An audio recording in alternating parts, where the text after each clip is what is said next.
What's good, YouTube? Anti-Yami here, back with another video. And in today's video, we got a match in game 2, by the way. Game 1, I won by sitting on Noir. He flawless me.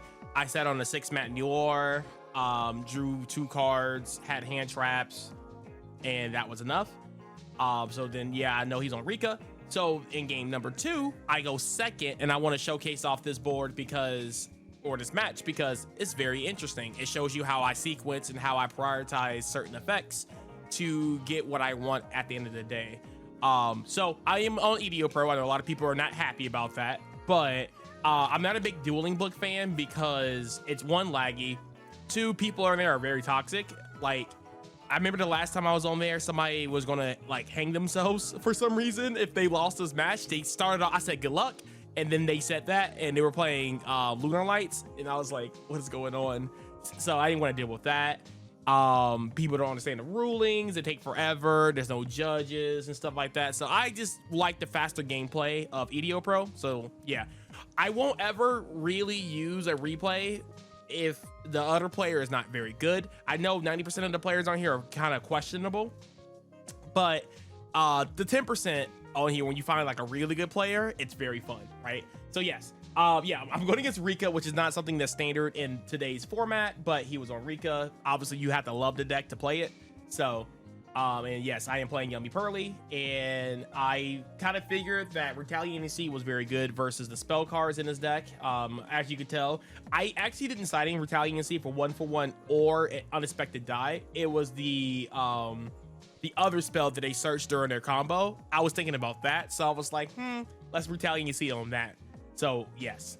All right, so my opponent starts off with the Unexpected Die here, and then of course I chain Retaliating Sea, so that was really good for me. I felt really confident with this, so I was thinking like, how does he out this, right? And how much value will this Retaliating Sea get off of? Because all his cards are being banished, so that cuts off his Therions and maybe some other graveyard cards that need to go to the graveyard. So I was thinking like, this is gonna like sweep him, but he actually found a way to out it, which is funny. So then he goes into the Link 1 here. He goes into Dryas. Then Dryas effect is gonna search our Sowing, which is the card that I sided Retaliating Sea for.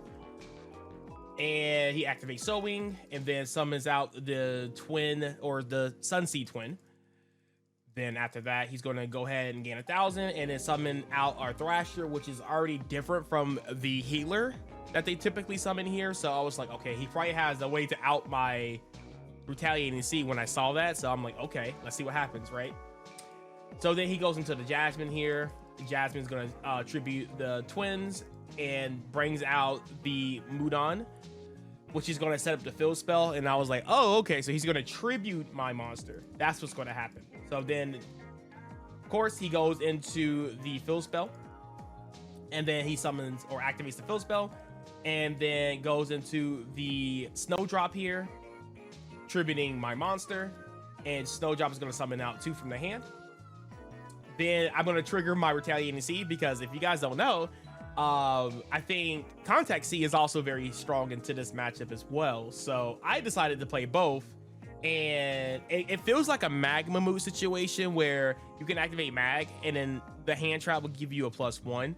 But yeah, it just felt that way. So I was like, okay, cool. So I can lock you a second time, which is very, very strong, right? So then he sets a spell and trap, which is going to be the Rika Sheet.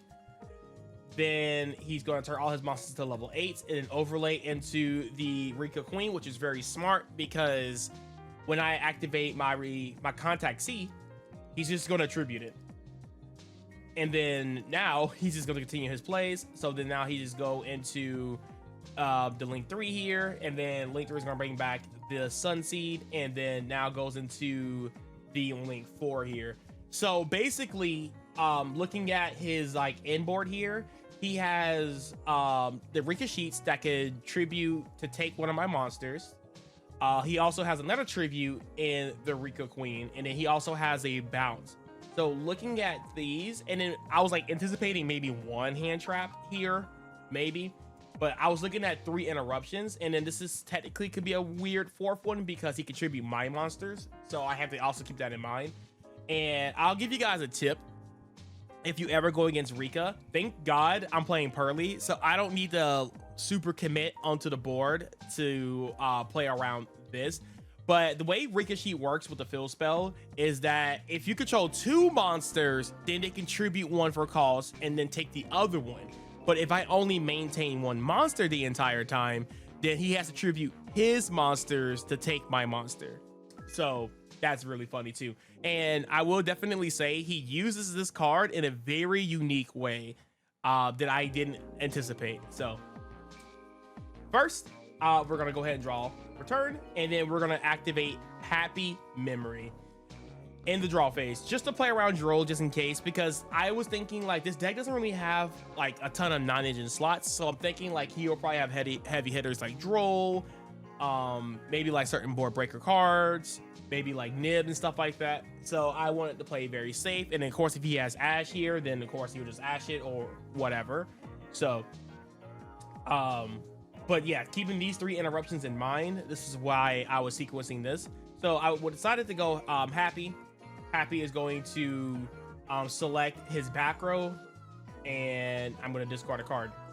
So I'm going to discard the Fuwa, and then we're going to summon our Purrely. And this is why I think having 3 Purrelys in a deck is very strong, because look how this like baits so many things, right? So it's very strong.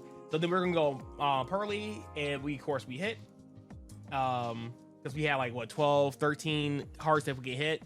One of them is obviously bad, which is the trap, but the other 12 are obviously very good, and one of it being My Friend Purrely, which is like we already have 1 in the hand, so it's like whatever. But fun fact, I cut down My Friend Purrely to 1, so I know I wasn't going to hit that. So yeah, that's cool. So yeah, we're going to go ahead and move into the main phase here. Next, we're going to activate My Friend Purrely. So now my goal, remember what I said in my last video, that I prioritize beauty over happiness, because here in this situation, he can deal with my happiness by bouncing and tributing it. And if I'm in the battle phase, that's just going to make some plays really awkward and worse, right? So I wanted to see if I can bait out the Ricochets, or maybe have like beauty to like imperm this, suck up this, and then, you know what I'm saying, like it deals with the interruptions a lot cleaner, right?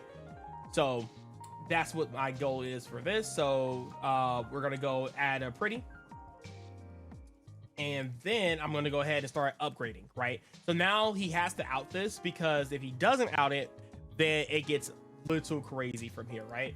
So then he tributes my monster, which is like completely fine. And again, if you wait until I actually make the XYZ, then My Friend Purrely gets a lot of advantage, because what I would do in this situation, if I made the beauty, I would like imperm the queen here, and then I guess he would have to bounce with this, and then when he does that, I'm going to chain happiness and then chain beauty to get more value off of My Friend, because now I have 2 quick plays that are going to the graveyard, and then I can discard like a card like Purrely in my hand, go for Purrely. Purrely is going to search the trap card, and then My Friend is going to trigger to add back 2. So I just get a lot more advantage, and I still have another Purrely in hand, and then I still got my cookie, which I'm going to use as my last push in this situation. So he would just be on the cook. So I think he was forced to do what he just did here. Good for him, because a lot of people don't know the Purrely interactions, so I feel like this guy actually knew how to fight against Purrelys. Then I just go with a normal summon Purrely here, and then we're just going to hit again, which is very good. Good kitty. Then after that, I'm going to upgrade again, and then he is forced to bounce here. So you see how like it's a lot of pressure. It's a lot of pressure. So he's gonna burn for 100, and let's see if Purrely hits again, which, oh, I guess he already hit, so that's great. Yeah. No, wait, did he already hit? I don't remember. I don't think it hit here. But in this particular situation, since I'm forgetting things because I'm old, now since I knew he had the bounce, this gives me a free discard with my Sleepy here. So now I can actually discard Purrely and summon another Purrely. So I'm using my brain to kind of make sure I'm keeping resources while dealing with the interruptions here. So the only interruption I had to deal with here is the trap card, and as long as I don't summon more than 2 monsters, he has to tribute one of his monsters, right? So, yep. So now we're gonna go into Purrely again, and then we're gonna see if we hit, and we do hit, which is fantastic. More card advantage is always great. And then now I'm going to upgrade. And in this particular situation, since I already dealt with 2 interruptions, I decided to switch it up instead of going for Pretty, because Pretty was going to also trade with the monsters, but since it's already been traded, and now I feel like he doesn't really have any hand traps. There's no Droll, there's no Ash, there's no other interruptions. So I'm thinking like he just probably have Engine in his hand. So I decided to bait out the Rika Sheets in a different way by going into the happiness here. And if this like starts resolving and going crazy, then I just main phase 2, go full yummy combo, and the game is over. Like I'll set up like 6 interruptions off the cookie summon by itself. So anyway, I decided to go into happy, attack into the defense position monster, and then I was going to eventually beat over this and yeah, go into like Pretty Memory. Pretty Memory is going to well, actually I was going to go into happy, and then happy attach, bouncing the Rika Sheet, praying that my opponent doesn't know how the card works, because this can now bounce back row, which I was going to bounce this, suck up the Con, make a big fat Noir, and then make another suck up with the Noir because it has a beauty underneath it. So I was going to suck up both of these monsters, and we were just going to win the game like off the rip and still have full cookie combo or yummy combo. So that was my idea here. So he decides to go into this, and this was very smart on my opponent. This is how I knew he knew his deck. So he didn't choose to tribute or target a face-up monster I control. I mean, he did, but he's using it to where it turns my monster into a plant, and I can't use the effect. So I didn't realize that. So I was thinking like, yeah. So no, I don't think it turns into a plant, but I think when he takes it, it turns it into a plant. But I think since it was selected, it can't use his effect this turn. So I was like, okay, what just happened? I didn't read the card fully, and I was like, oh, I can't search.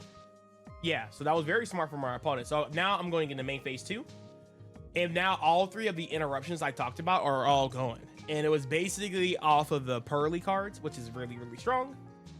So now I'm gonna go into my Pretty Memory, and we're gonna gain 1,000 here. We're going to discard this. And the reason why I didn't attach here was because I can't, but the reason why I really didn't want to is because now I'm gonna summon Purrely, and Purrely can use Pretty Memory if I need to. Also, I think I could have just crashed and it would have been fine, but I probably should have just crashed so I can get more card advantage, but it is completely fine. Then I'm gonna go into Purrely, just searching the trap. And when I was like, why didn't I crash?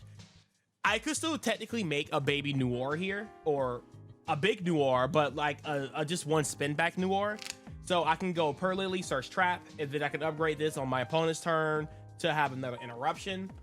And if it gets outed, then I can just bring back all my Purrely cards, and then I can banish and just reloop the Purrely cards again on the following turn. And then, yeah. So then I just turn this into an Anima. Anima is going to suck up the Link 4, and then we're going to special summon Cookie, and we are going to go into the Cupsy Yummy way, and I think my opponent is going to scoop here, and yeah. So I wanted to showcase this particular video, just kind of showcasing how I sequence my plays and how I particularly play my deck and what I'm looking for. I'll probably showcase more decks and more combos when I play against, like, when I get a good Vanquish Soul matchup, when I get a very good Draco Tail, and things of that nature. So I just want to showcase off this one game, but I'll make sure if I can get the other meta decks, maybe even the mirror match, to showcase how I play this deck and how I pilot it and stuff like that. So anyway, if you guys enjoyed the video, make sure you guys leave a like and comment, and just ask me what else you're looking for with this particular deck.